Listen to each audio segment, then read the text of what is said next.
வணக்கம் மக்களே, என்னுடைய சேனல் நீங்கள் தேர்ந்தெடுத்ததற்கு மிக்க மகிழ்ச்சி. சப்ஸ்கிரைபர்கள் அனைவருக்கும் மிக்க நன்றி. இன்னைக்கு திருவாதிரை களி எப்படி செய்யறதுன்னு நம்ம பார்க்க போறோம். இப்போ 3/4 கப்பு அளவுக்கு நான் பச்சரிசி எடுத்திருக்கிறேன். அது கூட இந்த 1/4 கப்பு அளவுக்கு பாசிப்பருப்பு எடுத்து மிக்ஸ் பண்ணிக்கலாம்.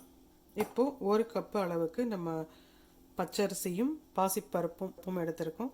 நீங்கள் எந்த கப்பில் வேணாலும் நீங்கள் அளந்துக்கலாம். அளவு சொல்கிறது 3/4 கப்புக்கு அரிசி, 1/4 கப்பு அளவுக்கு பாசி பருப்பு. இப்போ நல்லா வாஷ் பண்ணிட்டு கொண்டு வரேன். இப்போ அரிசியும் பாசிப்பயிரும் நல்லா கழுவிட்டேன். இப்போ ஒரு ஃபில்டரில் தண்ணி நல்லா வடிச்சிடலாம். ஒரு 10 நிமிஷம் வரைக்கும் தண்ணி எல்லாம் வடிய விட்டுடலாம். காய வைக்கணும்னு அவசியம் இல்லை. நம்ம தண்ணி நல்லா வடித்ததுக்கு அப்புறமே அரிசி பருப்பு ரெண்டுத்தையும் வறுக்க போகிறோம். இப்போ 10 நிமிஷம் ஆயிடுச்சு. தண்ணி இல்லை, நல்லா வடிஞ்சிருக்குது.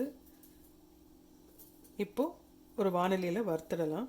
இப்போ நல்லா சூடாக இருக்கிற இந்த பேனில் நம்ம அரிசி சேர்த்துடலாம். கழுவி வடிகட்டி வச்சுருந்த அரிசியை இப்போ இந்த வானிலையில் சேர்த்துருக்கோம். அரிசியும் பருப்பும் நல்லா வாசம் வர வரைக்கும் வறுத்துடலாம்.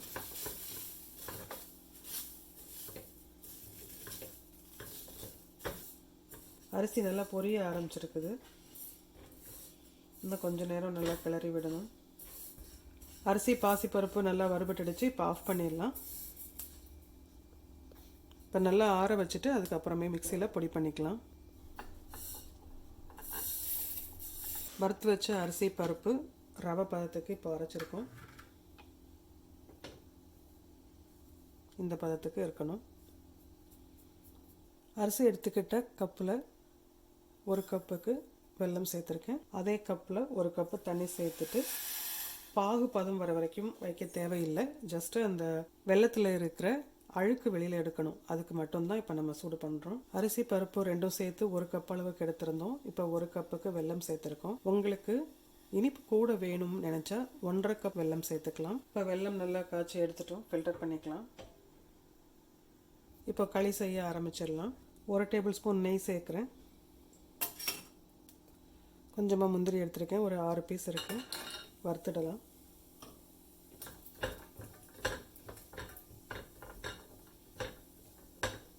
இப்போ பொன்னிறமாக வறுபட்டுடுச்சு. முந்திரி பருப்பு எடுத்துடலாம்.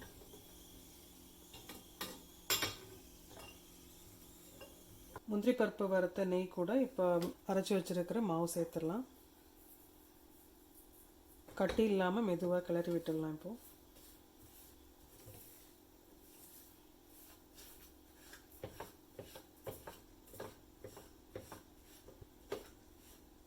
வெல்லம் வடிகட்டிடலாம்.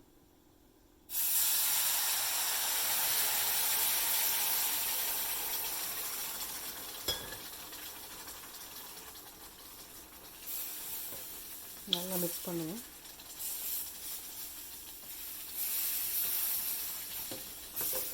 கொதிக்க வச்ச தண்ணி 3 கப்பு இப்போ சேர்க்குறோம்.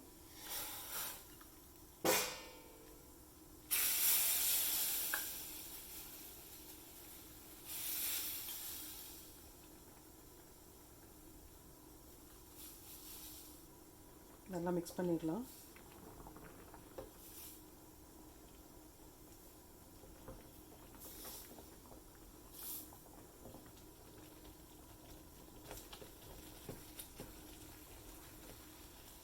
கட்டி இல்லாமல் நல்லா கலந்துடலாம்.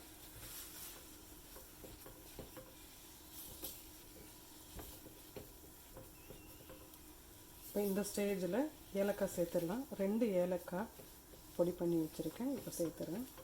ஏலக்காய் சேர்த்துடலாம். நல்லா மிக்ஸ் பண்ணிடலாம்.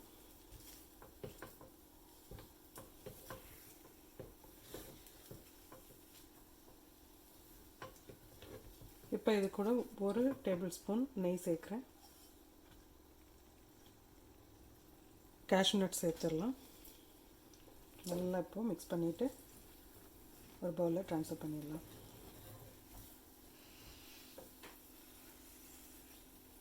பாருங்கள் எவ்வளோ சாஃப்டாக இருக்குது.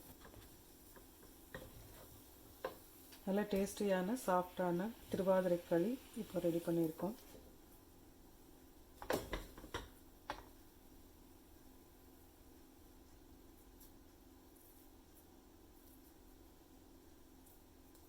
ஆருத்ரா தரிசனம்க்கு செய்யக்கூடிய திருவாதிரை களி இன்றைக்கி செய்திருக்கிறோம். இந்த ரெசிபி நீங்கள் வீட்டில் ட்ரை பண்ணி பாருங்கள். ட்ரை பண்ணி பார்த்துட்டு எப்படி இருக்குன்னு எனக்கு கமெண்ட்டில் சொல்லுங்கள். இந்த வீடியோ உங்களுக்கு பிடிச்சிருந்தா லைக் பண்ணுங்கள், ஷேர் பண்ணுங்கள்.